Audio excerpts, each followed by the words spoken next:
কালো জাম বাজারে উঠে গিয়েছে, বেশ ভালোভাবেই উঠেছে। আমি কয়েকদিন আগে থেকে শুরু করেছি কালো জাম কিনে নিয়ে আসা। কালকে আমার হাজব্যান্ড কিনে নিয়ে আসলো কালো জাম, তো মনে করলাম কালো জামের ওপরে একটা ভিডিও দেই।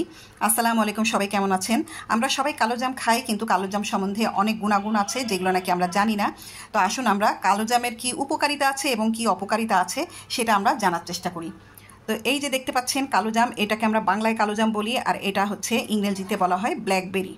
তো আমরা যখন এই যে কালো জাম খাই, একটু খেয়াল করে দেখবেন এই কালো জামটা কিন্তু রসটা, এই যে রস যে আছে, এই রসটা যখন হাতে লাগে কিছুক্ষণ থাকার পরে কিন্তু আমাদের হাতটা একটু কালো কালো হয়ে যায়, কিংবা আমরা যখন খাই আমাদের জিভ ঠোঁট এগুলো একটু কালো কালো হয়ে যায়।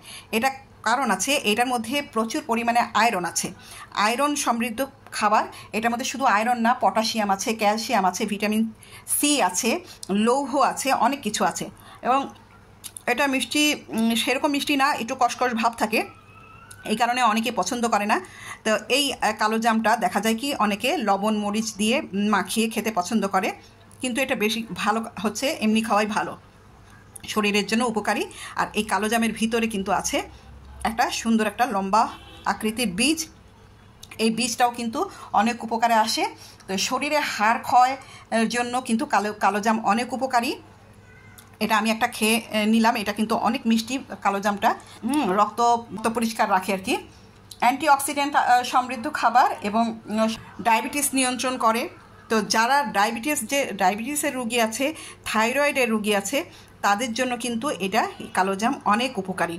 এবং শুধু তাই না, যাদের নাকি জন্ডিসের সমস্যা আছে, যে ঘন ঘন জন্ডিস হয়, তাদের কিন্তু জন্ডিস হওয়া থেকে দূর করে। তারপরে স্কিনের সমস্যা দূর করে, যাদের কি চুলকানি, অ্যালার্জি আছে বা অন্য ধরনের চর্মরোগ আছে, তাদের জন্য এটা অনেক উপকারী।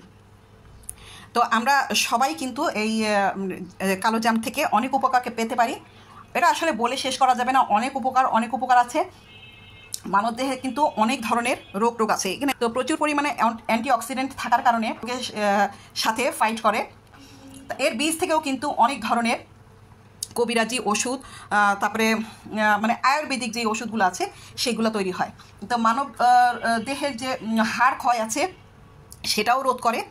তো আপনারা অবশ্যই বেশি বেশি করে কালো জাম খাবেন। কালো জাম কিন্তু দাঁত ক্ষয় রোধ করতে, দাঁত মজবুত করতে, বা দাঁতের মাড়ি থেকে যে রক্ত বের হয় সেটাও কিন্তু ভালো করে। এবং লিভারের যে সমস্যা আছে, অনেকের লিভারের সমস্যা আছে, সেটাও দূর করে। আর এই যে বীজটা দেখালাম, এই বীজ থেকে কিন্তু অনেক ধরনের ওষুধ তৈরি হয়। এটা ডায়াবেটিস রোগীদের জন্য অনেক ভালো। যারা নাকি বীজ চিবিয়ে খেতে পারবেন না, তারা হচ্ছে এটাকে পাউডার করে রেখে দেবেন এবং পানির সাথে গিলে খেয়ে ফেলবেন। তো আশা করি ভিডিওটা আপনাদের কাছে ভালো লেগেছে। যদি ভালো লাগে লাইক কমেন্টের পাশাপাশি একটা শেয়ার দিয়ে দেবেন। আজকে এই পর্যন্তই, আল্লাহ হাফেজ।